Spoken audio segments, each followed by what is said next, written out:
Hello everyone, welcome again back to my channel. I am Ridhima Kaushal. So I hope आप सभी बहुत अच्छे होंगे और हेल्दी होंगे. तो हमारी आज की टॉपिक है प्रोनाउंस. मैंने प्रोनाउंस की फर्स्ट पार्ट को भी एक्सप्लेन किया है जो कि मैं डिस्क्रिप्शन बॉक्स और कमेंट बॉक्स में पिन कर दी हूँ. सो आपको प्रोनाउंस को बिगनिंग से समझना है तो आप वहाँ पे जाइए और प्रोनाउंस को स्टार्टिंग से समझिए. So without wasting our time, let's quickly go back to our topic and start it. So what is pronouns? And pronouns की 4 types को मैंने already explain कर दिया है. अब हम आएंगे हमारे 5th part of pronoun जो कि demonstrative pronouns. इसका definition क्या है? Demonstrative pronoun point to specific people and things. These are this, that, these and those. Demonstrative pronouns specific people और things को point करता है. Specific people और things को denote करता है. He is special or she is special. This is used to demonstrate a special person or a special thing. हमारे पास 5 demonstrative pronouns है. वो है this, that, these and those. There are 4 demonstrative pronouns. Now हम demonstrative pronouns को और अच्छे समझेंगे कुछ examples के साथ. Demonstrative pronouns के example है This is the boy who is a member of a music group. यही वो लड़का है जो कि एक मेंबर है किसका, एक म्यूजिक ग्रुप का. This is the boy. हम एक स्पेसिफिक बॉय को पॉइंट कर रहे हैं. Yes, this is the boy who is a member of a music group. यही एक पर्टिकुलर लड़का ही है जो कि इस म्यूजिक ग्रुप का मेंबर है. We are pointing to a specific boy. जब हम एक स्पेसिफिक थिंग्स या बॉय को पॉइंट करते हैं तो वो हमारी हो गई डिमॉन्स्ट्रेटिव प्रोनाउन. हमारी नेक्स्ट एग्जांपल है these cookies are tastier than those in the jar. ये कुकीज़ ज़्यादा टेस्टियर है किससे, उन कुकीज़ से जो कि उस जार में केप्ट है. हम कौन से कुकीज़ को पॉइंट कर रहे हैं, उन कुकीज़ को जो कि उस जार में केप्ट है. We are talking about those cookies those who are kept in the jar. एक स्पेसिफिक कुकीज़ के बारे में बात कर रहे हैं कि ये कुकीज़ ज़्यादा टेस्टियर हैं किससे, उन कुकीज़ से जो कि उस जार में रखे हुए हैं. जब हम एक स्पेसिफिक पर्सन और थिंग्स को स्पेसिफिकली डिनोट करते हैं तब वो हमारी होगी डिमॉन्स्ट्रेटिव प्रोनाउन. सो हमारी नेक्स्ट टाइप है इंट्रोगेटिव प्रोनाउन. अब इफ़ आप कोई भी ग्रामर, कोई भी पार्ट ऑफ स्पीच या फिर कोई भी चैप्टर ग्रामर में पढ़ रहे हो तो इफ़ एक वर्ड है इंट्रोगेटिव तो ये वर्ड हमेशा एक क्वेश्चन पूछते हैं. When interrogative word means that is always asks a question. Interrogative pronounce में भी यही होते हैं. ये लोग कोई क्वेश्चंस पूछते हैं. They are use to ask questions. ये लोग यूज होते हैं एक क्वेश्चन आस्क करने में. हमारे पास 5 इंट्रोगेटिव प्रोनाउंस हैं. Who, what, which, whom and whose. ये हमारी 5 इंट्रोगेटिव प्रोनाउंस है. इंट्रोगेटिव प्रोनाउंस क्या होते हैं, जो कि यूज होते हैं कोई क्वेश्चन आस्क करने में. कोई क्वेश्चन आस्क करने में जो कि प्रोनाउंस यूज होते हैं वो हमारी होगी इंट्रोगेटिव प्रोनाउंस. अब हम कुछ एग्जांपल्स देखते हैं इंट्रोगेटिव प्रोनाउंस के. What are you searching for? तुम किस चीज को ढूंढ रहे हो. What are you searching for? And there is a question mark. So जब हम किसी से कोई क्वेश्चन पूछ रहे हैं, हम किसी से क्वेश्चन पूछ रहे हैं कि तुम क्या सर्च कर रहे हो, तुम क्या ढूंढ रहे हो. So there is a question mark at the end and there is what? Question. तो वहाँ पे हमारी हो गई interrogative pronounce. This word is an interrogative pronoun क्योंकि हम एक क्वेश्चन पूछ रहे हैं. Whom do you want to meet? तुम्हें किससे मिलना है. We are asking a question. तुम्हें किससे मिलना है. There is whom and this is also an interrogative pronoun. Whose is this car? ये कार किसकी है. हम यहाँ भी क्वेश्चन पूछ रहे हैं किसी से, ये कार किसकी है. This whose. This is an interrogative pronoun. हमें सिर्फ ये याद रखना है कि इंट्रोगेटिव प्रोनाउन यूज होते हैं कहाँ, क्वेश्चन पूछने के लिए. Interrogative pronouns are used to ask questions. This is the concept of an interrogative pronoun. अब हमारी आती है next type of pronoun which is relative pronoun. अब हमारी आती है relative pronouns. Relative pronouns are used to refer nouns mentioned earlier in the sentence. They are also used to join two sentences. Relative pronouns कहाँ पे use होते हैं, ये लोग यूज़ होते हैं रेफर करने के लिए नाउंस को. दे रिफर टू नाउंस जो कि पहले ही एक सेंटेंस में मेंशन किए जा चुके हैं. Relative pronouns mention the nouns जो कि पहले ही एक सेंटेंस में पहले से ही मेंशन्ड है, अब हम उसे दोबारा मेंशन कर रहे हैं. Relative pronoun are also used to join two sentences together. They are also help to join two sentences together. Relative pronoun और क्या हमारी हेल्प करते हैं, 2 सेंटेंसेस को ज्वाइन करने के लिए. कुछ रिलेटिव प्रोनाउंस हैं who, whom, whose, that and which.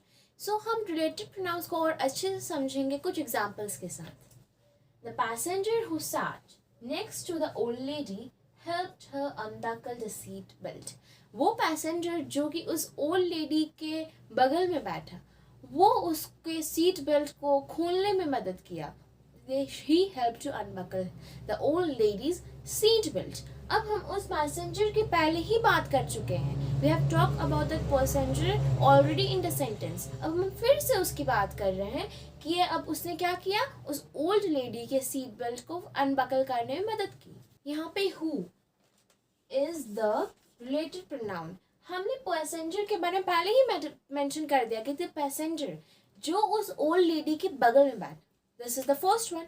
The passenger who sat next to the old lady. This is the first part कि वो पैसेंजर जो कि उस ओल्ड लेडी के बगल में बैठा. अब उसने क्या किया, उसने उस ओल्ड लेडी के सीट बेल्ट को अनबकल करने में मदद की.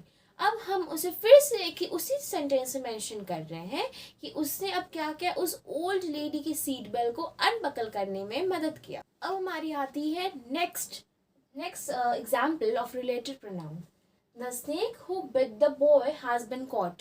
The snake, वो snake जो कि इस boy को काटा था, वो अब पकड़ा जा चुका है. Who is a related pronoun mentioned over here. हमने snake के बारे में पहले ही बात कर लिया है. The snake who bit the boy, वो snake जो इस boy को काटा था, first one. अब वो क्या हुआ है, अब वो पकड़ा जा चुका है. हमने उस स्नेक के बारे में पहले भी बात किया है कि जो वो स्नेक जो उस बॉय को काटा था, अब वो क्या हुआ है, वो पकड़ा जा चुका है. So we have mention the same noun together in a same sentence. दो बार हम उस नाउन को मेंशन कर रहे हैं.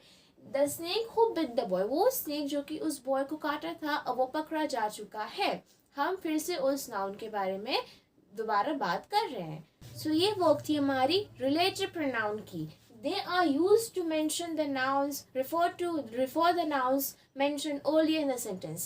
वो उस nouns को refer करते हैं जो कि पहले ही उस sentence में mention किए जा चुके हैं. अब हमारी आएगी next types of pronoun. अब हमारी आती है indefinite pronoun. अब इसकी वर्क क्या है? Indefinite pronoun are used to talk about people or thing in general. This is or thing in general. They do not refer specific people or thing. अब हमारे जो indefinite pronoun है वो use होते हैं people और thing के बारे में बात करने के लिए, जो कि generally कोई स्पेशली नहीं, स्पेसिफिकली नहीं, generally we are talking about a person और थिंग. आप ये बिल्कुल हमारे डिमॉन्स्ट्रेटिव प्रोनाउन से अपोजिट है.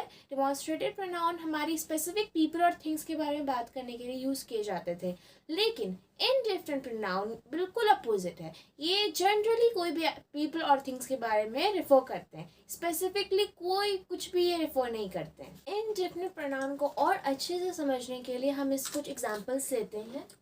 Anyone can apply for this course.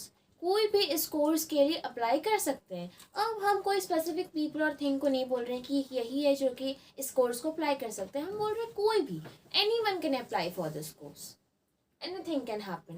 कुछ भी हो सकता है. We are not talking about a specific thing that यही होने वाली है. We are saying कुछ भी हो सकता है. Anything can happen. Something is wrong. कुछ तो गलत है.